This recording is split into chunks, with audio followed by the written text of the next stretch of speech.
नमस्कार. आज आपण अतिशय चविष्ट खमंग असं फोडणीचं वरण बनवणार आहोत. फोडणीचं वरण सर्वच बनवत असतील. एकदा अशा पद्धतीने हे वरण बनवून बघा, नक्कीच 2 घास जास्त जेवाल. अतिशय चविष्ट आणि खमंग असं हे वरण तयार होतं. 1 वाटी तुरीची डाळ आपण 2 ते 3 पाण्याने धुवून झाल्यानंतर 10 ते 15 मिनिटासाठी भिजवून घेतलेली आहे. डाळी 10 ते 15 मिनिटासाठी भिजवून घ्यायच्या, म्हणजे पटकन शिजल्या जातात. तर इथे आपण 1 टोमॅटो, अर्धा बारीक चिरलेला कांदा, 2 ते 3 कढीपत्त्याची पानं, लाल आणि हिरव्या मिरचीचे तुकडे.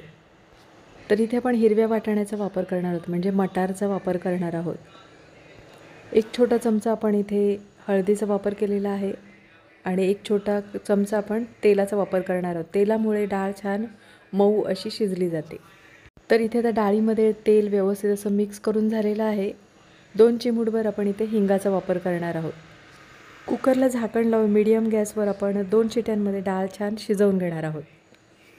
तर डाळ शिजेपर्यंत आपण एक वाटण तयार करून घेणार आहोत. तर इथे आपण खलबत्त्यामध्ये वाटण तयार करून घ्यायचं आहे. खलबत्ता नसेल तर तुम्ही मिक्सरच्या भांड्यामध्ये मिक्सर चालू बंद करून हे वाटण तुम्ही बारीक असं वाटून घेऊ शकता. तर इथे आपण थोडंसं ओलं खोबरं घेतलेलं आहे, 2 ते 3 लसूण पाकळ्या, 1 हिरवी मिरची, अर्धा चमचा जिरे. तर इथे आपण ओलं खोबरं, जिरे, लसूण आणि मिरची छान आपण कुटून घेणार आहोत. तर तुम्ही खलबत्त्यामध्ये कुटायचं नसेल, मिक्सरच्या भांड्यामध्ये हे असं वाटण तयार करून घेऊ शकता. तर इथे आता खलबत्त्यामध्ये ओलं खोबरं, मिरची, लसूण ठेचून झालेलं आहे आणि आता आपण डाळ कितपत शिजलेली आहे ती पाहूया. तर डाळ गरम असतानाच घाटून घ्यायची आणि गरम पाण्याचा वापर करायचा, म्हणजे डाळ एकसारखी अशी तयार होते. तर इथे पाहू शकता डाळ छान अशी शिजलेली आहे आणि आता गरम असतानाच आपण घाटून घ्यायची आहे. गरम पाण्याचाच वापर करायचा, म्हणजे डाळ छान अशी एकजीव अशी तयार होते, म्हणजे पाणी वेगळं होत नाही आणि डाळ वेगळी होत नाही. तर इथे आपण गरम पाण्याचा वापर करायचा आहे. डाळ व्यवस्थित अशी आपण घाटून झालेली आहे आणि इथे डाळ तुम्हाला कितपत घट्ट किंवा पातळ हवी आहे त्याप्रमाणे तुम्ही पाण्याचा अंदाज ठेवायचा आहे. तर इथे आता डाळ मस्त अशी घाटून झालेली आहे आणि आता आपण फोडणी करून घेणार आहोत. अतिशय चविष्ट खमंग असं हे वरण तयार होतं. नक्की एकदा अशा पद्धतीने हे वरण बनवून बघा. तर इथे आता आपण फोडणी करून घेणार आहोत. पातेल्यामध्ये फोडणीपुरतं तेल गरम करून घेणार आहोत. तेल छान गरम झाल्यानंतर आपण अर्धा चमचा मोहरी छान तडतडू द्यायची. मोहरी छान तडतडू द्यायची, म्हणजे फोडणी छान खमंग होते.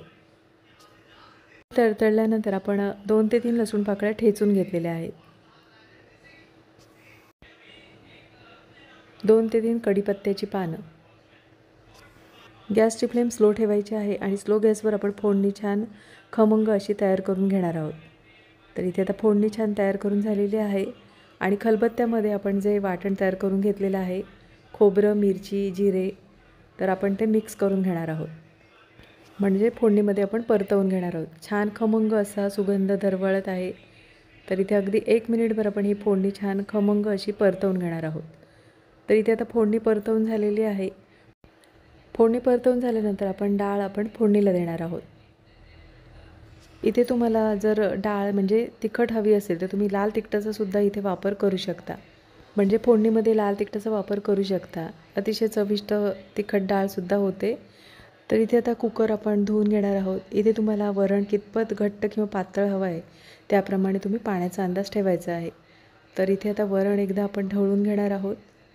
तर इथे आता वरण एकदा ढवळून झालेलं आहे आणि आता आपण छान उकळून घेणार आहोत. तर इथे आता चवीनुसार मिठाचा वापर करणार आहोत. चवीनुसार मीठ आणि बारीक चिरलेली कोथिंबीर. मीठ आणि कोथिंबीरीचा वापर केल्यानंतर डाळ आपण एकदा ढवळून घेणार आहोत. तर इथे 2 ते 3 मिनिटांसाठी डाळ छान उकळून घेणार आहोत, म्हणजे फोडणीचा छान असा स्वाद ह्या वरणामध्ये उतरतो. तर इथे आता 2 ते 3 मिनिटांसाठी आपण वरण छान उकळून घेणार आहोत. तर इथे 2 ते 3 मिनिटं झालेली आहेत आणि वरण छान उकळलेलं आहे.